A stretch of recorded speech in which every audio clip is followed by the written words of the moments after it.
جو بنیادی عقائد جو ہوتے ہیں، یعنی ڈیلی لائف جو آپ کی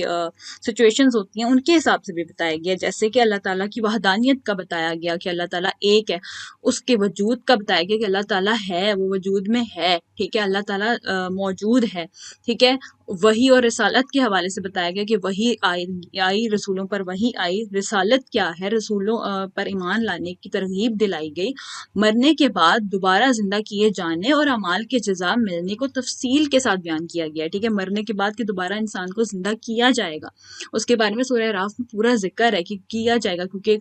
آج کل مشرک کچھ لوگ ہوتے ہیں کہ وہ بس مانتے ہیں کہ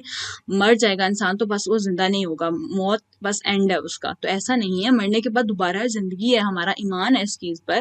تو اس چیز کو بہت تفصیل سے بیان کیا گیا ہے، اور اعمال کی جزا ملنے کو تفصیل کے ساتھ بیان کیا کہ اعمال اگر آپ کرتے ہو، اچھے اعمال کرو گے اس کی جزا ملے گی، برے اعمال کرو گے تو برے کی بھی ملے گی، ٹھیک ہے۔ اس کے علاوہ اس صورت میں جو مضامین ہیں وہ کون کون سے ہیں؟ نمبر 1، قرآن اللہ تعالیٰ کا کلام اور اس کی نعمت ہے، اور قرآن پاک کی تعلیمات کی پیروی ضروری ہے۔ نمبر 2، قیامت کے دن اعمال کا وزن ضرور کیا جائے گا، یعنی جو اعمال ہیں وہ ان کا وزن کیا جائے گا، برے اعمال کا اچھے اعمال کے ساتھ وزن کیا جائے گا، یہ ہم سارا کچھ آگے ڈسکس کریں گے، ابھی بالکل بیسکس ہیں، ٹھیک ہے، بیسک بتائے جا رہے ہیں کہ اس میں ٹاپکس ہوں گے کیا کیا، ٹھیک ہے۔ دوبارہ حضرت آدم علیہ السلام اور ابلیس کا واقعہ بیان کیا گیا ہے، ٹھیک ہے، اس سے پہلے کی جو صورتیں ان میں بھی حضرت آدم علیہ السلام اور ابلیس کا واقعہ بیان ہوا ہے، اور اس صورت میں بھی تفصیلاً بیان ہوا ہے کہ حضرت آدم علیہ السلام اور ابلیس کا کیا واقعہ تھا، کیا ہوا تھا کہ اس نے سجدہ نہیں کیا تھا، وہ غرور میں آ گیا تھا، آپ کو سٹوری پتہ ہوگی نا یہ ساری، تو اسی کا ذکر ہے۔ پھر اس کے بعد کون سے واقعات ہیں کہ اس میں حضرت آدم علیہ السلام کی تخلیق کا ذکر ہے، فرشتوں کا انہیں سجدہ کرنا، ٹھیک ہے، شیطان کا سجدہ کرنے سے تکبر کرنا، یعنی وہ غرور میں آ گیا تھا تو اس کا ذکر ہے، شیطان کا مردود ہونا یعنی کہ منکر ہونا، یعنی نافرمانی میں جانا اور مشرک بننا، تو اس کا ذکر ہے۔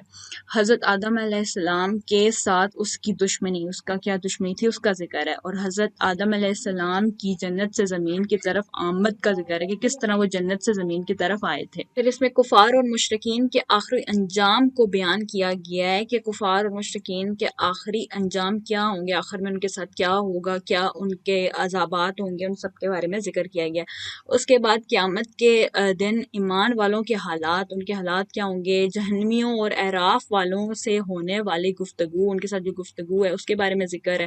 اور اہل جہنم کی آپس میں کی جانے والی گفتگو، جو اہل جہنم ہے، جہنم میں جانے والے، وہ آپس میں کیا ایک دوسرے کو بولیں گے، اس کے بارے میں اس میں سارا کچھ تفصیل سے بیان کیا گیا ہے۔ اللہ تعالیٰ نے اپنی عطا کردہ نعمتوں سے اپنے وجود اور اپنی وحدانیت پر استدلال فرمایا ہے، ٹھیک ہے، اس کے بارے میں ساری ڈیٹیل بتائی ہوئی ہے۔ اس کے بعد اس میں کون کون سے واقعات آ جاتے ہیں۔ اس صورت میں حضرت آدم علیہ السلام کے واقعے کے علاوہ مزید 7 واقعات بیان ہیں۔ نمبر 1، حضرت نوح علیہ السلام اور ان کی قوم کا واقعہ، حضرت ہود علیہ السلام اور ان کی قوم کا واقعہ، پھر حضرت صالح علیہ السلام اور ان کی قوم کا واقعہ، حضرت لوط علیہ السلام اور ان کی قوم کا واقعہ،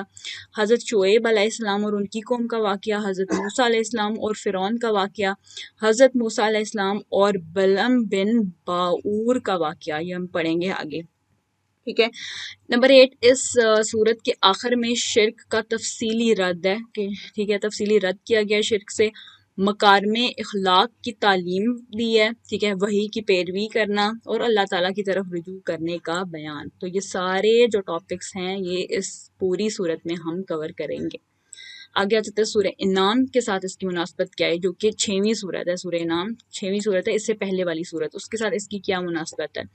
کیا ریلیشن ہے، ٹھیک ہے۔ سورہ اعراف کی اپنے سے مقابل سورہ انعام کے ساتھ مناسبت یہ ہے کہ سورہ انعام میں حضرت آدم علیہ السلام کی تخلیق، ٹھیک ہے، سورہ انعام میں حضرت آدم علیہ السلام کی تخلیق کا بیان ہے، سابقہ امتوں کی ہلاک اور انبیاء کرام کا ذکر اجمالی طور پر، اجمالی مطلب کہ یعنی بالکل مختصر کیا ہوا ہے، بریفلی کیا ہوا ہے، زیادہ ڈیٹیل میں نہیں کیا ہوا، ٹھیک ہے۔ جبکہ سورہ اعراف میں ان تینوں امور کا، یعنی ان تینوں چیزوں کا، ان کی تخلیق کا، سابقہ امتوں کے ہلاک ہونے کا، انبیاء کرام کا، تو یہ سارا ذکر تفصیل سے کیا ہوا ہے، اسے کیا تفصیل سے یعنی ڈیٹیل سے کیا ہوا ہے، تو اس کے بارے میں ہم ڈسکس کریں گے اپنی آج سورہ اعراف کے پورے جو ہے صورت میں،